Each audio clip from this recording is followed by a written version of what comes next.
Oh man. Yeah. Okay, so we are going to do the S as in snake and Z as in zipper phonemes. These are alveolar fricatives, and so that means that when you make either of these sounds, your tongue will sit just behind your front teeth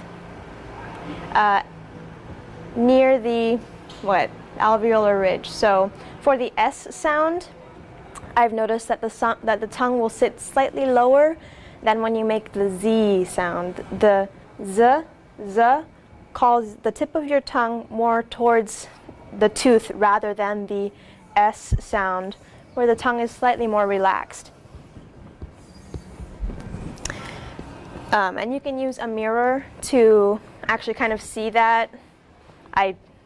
If not, that's all right. You know, I have kind of a big space in between my teeth, so it's easier for me to see.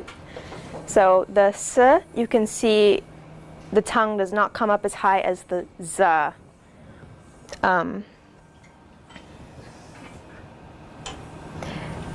And we can use our feathers to make the S and Z sound. You'll notice that with the S as in snake, the feather will move more than with the Z sound as in zipper. So Z, my feather does not move. I don't know if you can get yours to move, but with S, it does move a little bit. Okay, so the S sound is the voiceless version of this, and you know, with that exercise where we put our hand on our throat, you will not feel a movement with the S phoneme, but you will with the Z phoneme.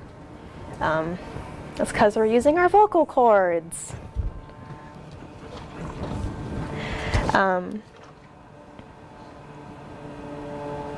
Yeah, so we can skip the rubber band activity because I don't think we need to do that. We have a pretty good understanding. But I would like you, can't give you those answers, geez. I would like you to take out step 2 on the second page, and I will read off these words, and I would like you to circle what you believe the answer is. So is everybody prepared? Is everyone ready? Looks like a yes. Bus. Bus. Fuzz. Fuzz. Phase. Phase. Bliss. Bliss. Prez. Prez. Fess. Fess. Sap. Sap. Sip. Sip. Zeal. Zeal. Sag. Sag. Eyes. Eyes. Prize. Prize. Gross. Gross. Okay. Did everyone get their answers written down? All right. So I will just ask if for each one if you got S or Z. So for the first one, did you get the S? Raise your hand for S. Correct. The second one, did you get S or Z? Correct. The next one, the S sound or the Z sound? Yes, it was Z.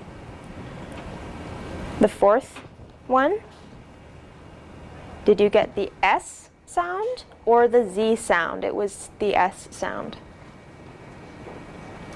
The fifth one, did you get the S sound or the Z sound?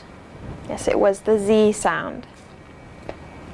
Next one, did you get the S sound or the Z sound?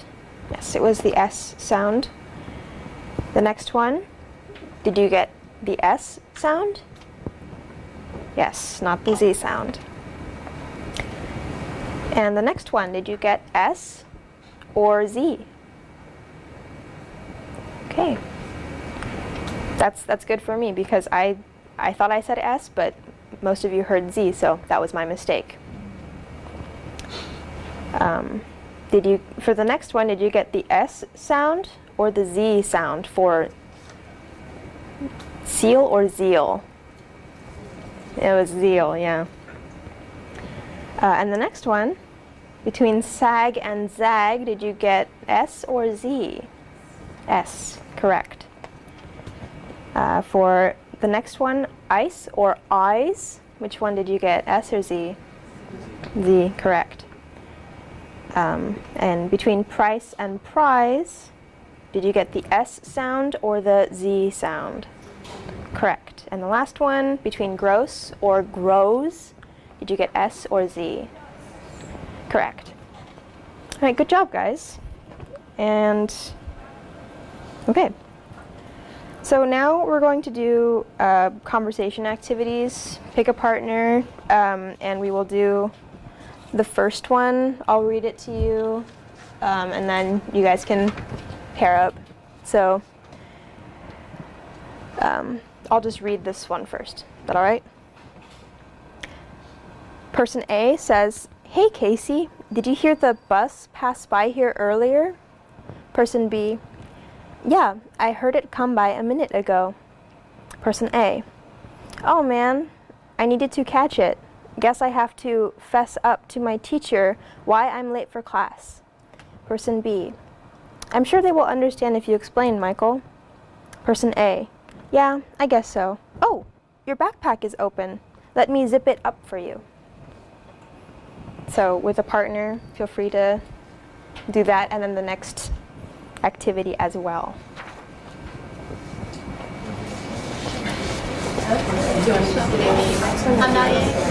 Would it be okay to pretend we did it? Oh, sure, yeah. Skip ahead and then you can check. Okay, do you want me to do the next activity, or do you want me to? Or the next. Okay, guys, I guess we're gonna fast forward and pretend we finished, for time's sake.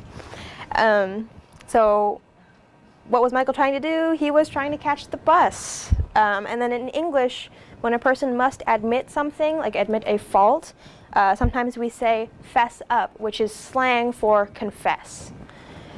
And then conversation 2 is about Halloween costumes. And so does anyone want to read it with me?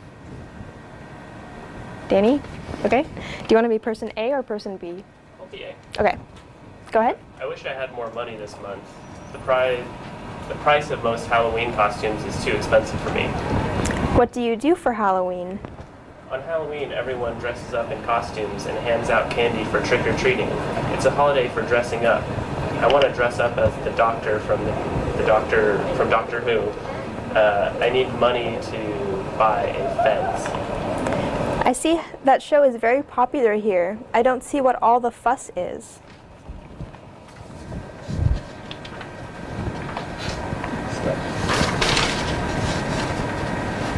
It's on the projector.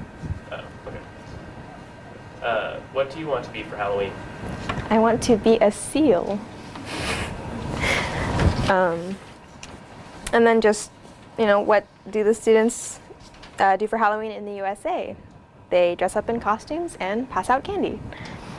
And then our last conversation exercise, I'll just read this one and we can go on to the last questions. So, person A says, "What kind of trees are these?" Person B says, "These are red maple trees. Do you know maple syrup?" Person A, Yes. Person B. To make maple syrup, you drill a hole into the tree and drain the sap. Look, you can see some on the trunk here. Person A. Oh, I thought it was just made with sugar. Person B. Here, press your finger in it, see how sticky it is. Person A. No, that sap is frozen like ice. So what was person B teaching person A? And the answer is that maple syrup is made from tree sap. And the controlled practice exercise next is going to be, I tried to include in the question the words that have S or Z phonemes, but maybe that won't come up in the answers so much. But is it okay if we do the partner activity now, or would you rather me to? Sure. It's up to you. You have a few more minutes. Okay. Oh, we're just about. Oh, just about?